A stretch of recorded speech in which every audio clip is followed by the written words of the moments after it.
sempre hem cregut que els joves han de sortir a formar-se, a estudiar, a fer voluntariat, a treballar, a fer una estada a l'estranger, doncs era una cosa positiva, i perquè els propis joves, quan hem estat joves, doncs hem cregut que aquesta era una bona opció, doncs que sobretot pels joves universitaris, que són els que tenen aquesta crida més forta, doncs puguin rendibilitzar l'esforç que han fet per formar-se, puguin millorar la seva qualificació, puguin complementar-la amb l'experiència i puguin adquirir habilitats i competències diferents al fet d'estar visquent a l'estranger, ja sigui estudiant, treballant o fent voluntariat.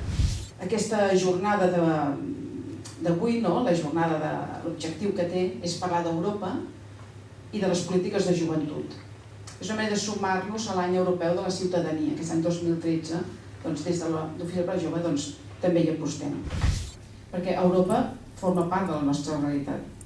No només per la influència de les polítiques europees que imprimeixen en l'actualitat local, sinó també perquè és el destí de la majoria de joves emigrants d'aquí a Catalunya, com comentava el senyor Reig, i sabia-ho per tots.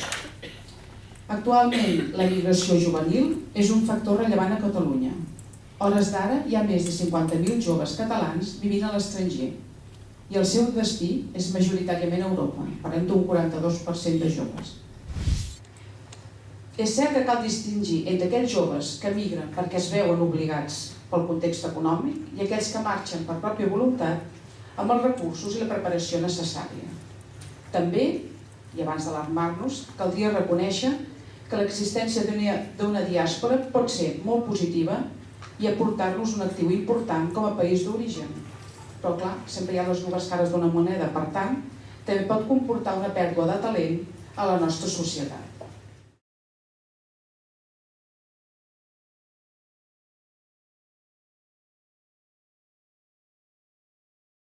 L'altre és el tema d'Europa. És parlar avui des d'un profund europeisme euroscèptic. I això, és que abans de pujar aquí, estàvem parlant a baix, i no, és que la taula que vindrà després deia, escolta, és que això d'Europa queda molt lluny, perquè la gent associa gent que va amb traje i corbata, que vol dir, però sí que és veritat que el tema d'Europa, i després parlaré un momentet què vol dir per mi Europa, una cosa és l'Europa que voldríem i l'altra Europa que tenim. I una cosa és jo subscric gran part de les paraules que he escrit abans del compromís europeista dels catalans, però també, no vull negar-ho perquè a part jo ho visc en primera persona, una Europa que la veig llunyana i que no resol i que no es preocupa, o tinc la sensació que no es preocupa dels meus problemes i sobretot dels problemes de les persones que l'envolten, en aquest cas dels joves. Perquè els joves, a diferència d'altres grups, tenen una capacitat d'influència a la societat i les polítiques molt limitada. Fa 10 dies hi ha un article molt interessant al New York Times de Thomas Friedman que deia, sorry kids, we ate it all. Diu, ho sento nois, ens hem menjat tot. I venia a dir, escolteu, joves reis d'estudiants universitaris, diu, això de la crisi que hi ha ara se solucionarà. Se solucionarà i s'acaba solucionant. I això tornarà a funcionar. Però tinc present una cosa, estic resumint un article que amb el qual no estic d'acord amb tot, però la idea principal sí. Ningú es preocuparà de vosaltres. Per què ningú es preocuparà de vosaltres? Perquè els diferents, vosaltres no teniu capacitat d'influència en les polítiques públiques. La tenen els sindicats, estan parlant del govern americà, la tenen els sindicats, que vetllaran pels treballadors. Molts joves, de fet, no tenen feines precàries i per tant moltes vegades no són el focus de la protecció dels sindicats. Les polítiques hi haurà Wall Street incidirà per defensar els interessos.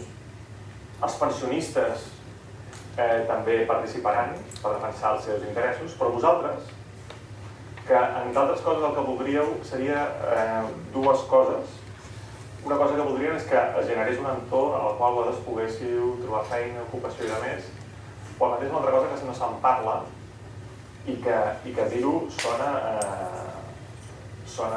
neoliberal, que és que tota la despesa que es fa i no es paga, algú l'haurà pagat algun dia, i són els joves.